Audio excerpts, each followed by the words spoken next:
இன்றைக்கு நாம் தியானிக்க இருக்கிற வசனம் சங்கீதம் 121 அதிகாரம் 1வது வசனம். எனக்கு ஒத்தாசை வரும் பர்வதங்களுக்கு நேராக என் கண்களை ஏறெடுக்கிறேன்.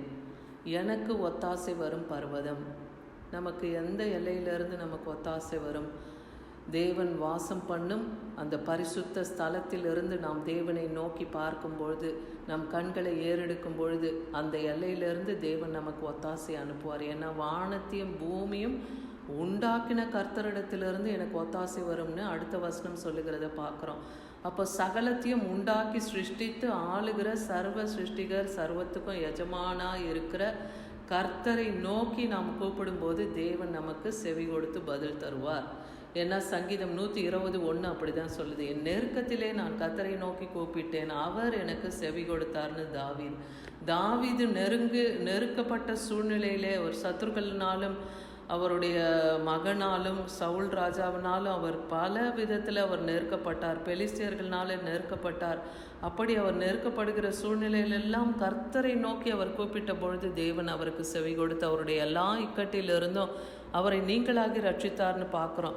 ஏன் பர்வதத்தை நோக்கி நாம் கண்களை ஏறெடுக்கணும் அப்படின்னு பார்க்கும்போது சங்கீதம் 123:1 சொல்லுது, பரலோகத்தில் வாசமாக இருக்கிறவரே.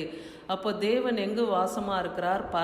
பரலோகத்திலே அவர் வாசமாக இருக்கிறார். அப்போ அவரிடத்திலே உம்மிடத்துல என் கண்களை ஏறெடுக்கிறேன்னு வசனம் சொல்லுது. அப்போ தேவனை நோக்கி நாம் கண்களை ஏறெடுத்து ஜபிக்கும் போது நம்முடைய காரியங்களை தேவன் விசாரித்து நமக்கு பதில் தர அவர் வல்லமுள்ளவர். எரேமியா 3 அதிகாரம் 23 வசனத்தில் பாருங்க, குன்றுகளையும் திரளான மலைகளையும் நம்புகிறது விருதா என்பது மெய்.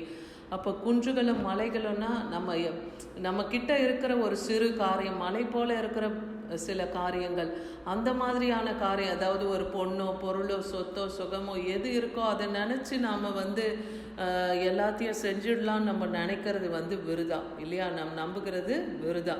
ஏன்னா இஸ்ரவேலின் ரட்சிப்பு எங்கள் தேவனாகிய கர்த்தருக்குள் இருப்பது என்பது மெய் என்று வசனம் சொல்லுகிறத பார்க்குறோம். அப்போ நம்முடைய ரட்சிப்பு எங்கே இருக்கிறது? கர்த்தருக்குள் தான் இருக்கு. எந்த காரியத்துக்காக நாம் வாஞ்சித்து கதறி காத்திருக்கிறோமோ, தேவனை நோக்கி விண்ணப்பம் வைக்கிறோமோ, அதற்கான பதில் தேவனிடத்துல தான் இருக்குது.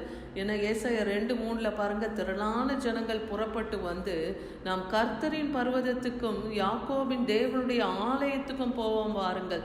அப்போ ரட்சிப்பு எங்கே இருக்கிறது? தேவ ஆலயத்தில், தேவ சந்நிதியிலே, தேவனுடைய மகிமையும் பிரசன்னமும் நிறைந்திருக்கிற அந்த ஆலயத்தில் நாம் எல்லோரும் கூடி அவருடைய நாமத்தை மகிமைப்படுத்தி அவரை போற்றி புகழ்ந்து பாடும்போது தேவ சந்நிதியிலேருந்து நமக்கு அவர் கிருபை அருளுகிறார், அவர் மகிமை நம்மை சூழ்ந்து கொள்ளுகிறது, அவர் பிரசன்னத்தில் நம்மளை மூடுகிறார் இல்லையா?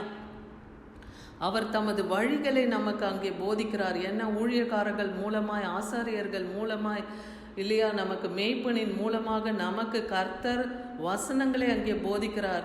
அவர் நம் பாதைகளில், அவருடைய பாதைகளில் நாம் நடப்போம். ஏன்னா தேவனுடைய பாதை தான் செவ்வையான பாதை இல்லையா? அதனால தான் சியோனிலிருந்து வேதமும் எருசலேத்திலிருந்து கர்த்தருடைய வசனமும் வெளிப்படும். தேவனுடைய பர்வதத்திலிருந்து நமக்கு கர்த்தருடைய வார்த்தை புறப்பட்டு வந்து நம்மை ஆற்றி தேற்றி அதை பலப்படுத்தும். நம்மளுடைய காரியங்களுக்கான ஆலோசனை ஆலயத்திலிருந்து, அங்கிருந்து தான் நமக்கு புறப்பட்டு வரும். அதே போல் அது கர்த்தரின் வாசஸ்தலமாகிய பர்வதத்திலிருந்து அவர் வேதத்தை அனுப்பி எருசலேமாகிய சபையிலே அந்த வசனத்தை நமக்கு வெளிப்படுத்தி காண்பிக்கிறார்னு பார்க்குறோம். சங்கீதம் 68:15-16 வசனத்தில் பார்க்கும்போது ஏன் பர்வதத்தை நாம் நோக்கி பார்க்கணுன்னா, ஏன்னா பர்வதம் என்பது தேவ பர்வதம், அது பாசான் பர்வதம் போல இருக்கிறதாம். அந்த பாசான் பர்வதம் உயர்ந்த சிகரம் உள்ளது. அப்போ உயரத்தில் உன்னதத்தில் வாசம் பண்ணுகிற தேவன், நம் தேவன் எப்படிப்பட்டவர்? அவர் உன்னதங்களிலே வாசம் பண்ணுகிறவர், அவர் உயர்ந்தவர், அவர் பரிசுத்தர், அவர் நீதி உள்ள தேவன், அவர் சத்திய தேவன். அவர் வாயிலிருந்து புறப்படுகிற ஒவ்வொரு வார்த்தையினாலும் மனுஷன் பிழைப்பான் இல்லையா? நம்ம அப்பத்தினால் மாத்திரமல்ல, தேவனுடைய வாயிலிருந்து புறப்படுகிற ஒவ்வொரு வார்த்தையினாலும் மனுஷன் பிழைப்பான் இருக்கு. அப்போ நமக்கு பதில் எங்கேருந்து வருது? கர்த்தரிடத்திலிருந்து தான் வருது.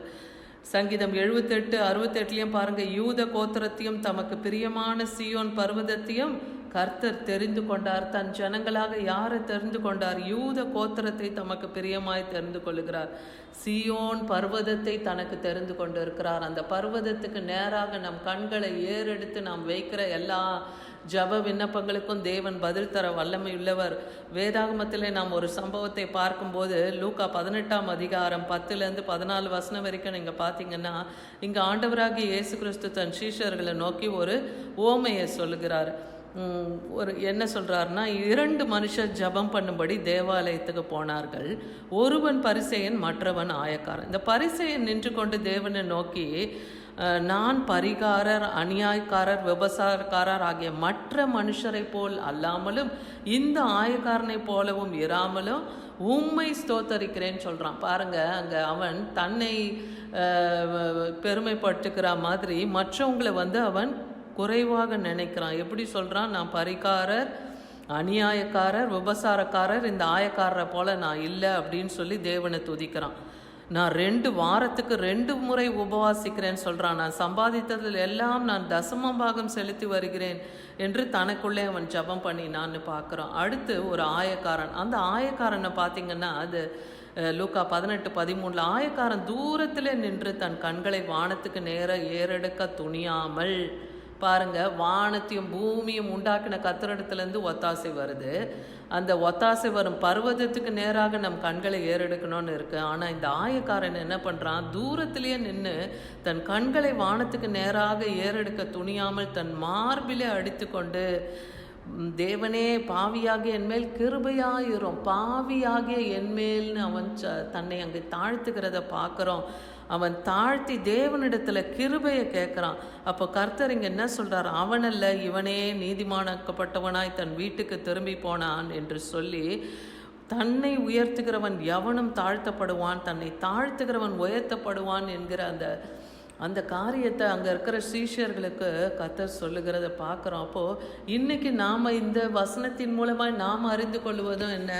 நாம் இந்த ஆயக்காரனை பார்த்து வானத்தை நோக்கி கண்களை ஏறெடுக்க துணியாமல் தன்னை தாழ்த்தி பாவியாகிய என்மேல் கிருபையாயிரும் என்று கேட்டது போல நம்மை நாமே தாழ்த்தி தேவனிடத்தில் நம்முடைய காரியங்களை எடுத்து சொல்லும்போது, நம்முடைய பிரச்சனைகள், நம்மளுடைய பாடுகள், நம்மளுடைய காரியங்கள் எதுவாக இருந்தாலும் தேவனை நோக்கி நாம் கேட்கும்போது அவர் பரத்திலிருந்து, உன்னதத்திலிருந்து அவர் நமக்கு பதில் தர வல்லமையுள்ளவர். கர்த்தர் தமக்கு பயந்தவர்களுக்கு கிருபை அளிக்கிறார்னு இருக்குல்ல, அந்த கிருபை எப்போ தராரு? கர்த்தருக்கு நம்ம பயந்து நடக்கும்போது, தாழ்மையாக நடக்கும்போது, தேவனிடத்தில் அன்பாக இருக்கும்போது, கர்த்தரை நாம் உயர்த்தும் போது இல்லையா, கர்த்தரை துதிக்கும் போது, இப்படி தேவனிடத்தில் நாம் பிரியமாய், தேவனுக்கு பிரியமாக நம்ம நடக்கும்போது, அவர் பார்வைக்கு நாம் அருமையாக இருக்கும்போது தேவன் நம்மை கனப்படுத்துவார். தேவன் நம் காரியங்களை கேட்டு நமக்கு பதில் தருவார். அதான் இன்னைக்கு சொன்ன அந்த வார்த்தையின்படி நமக்கு ஒத்தாசை வரும் பர்வதத்துக்கு நேராக நம் கண்களை ஏறெடுத்து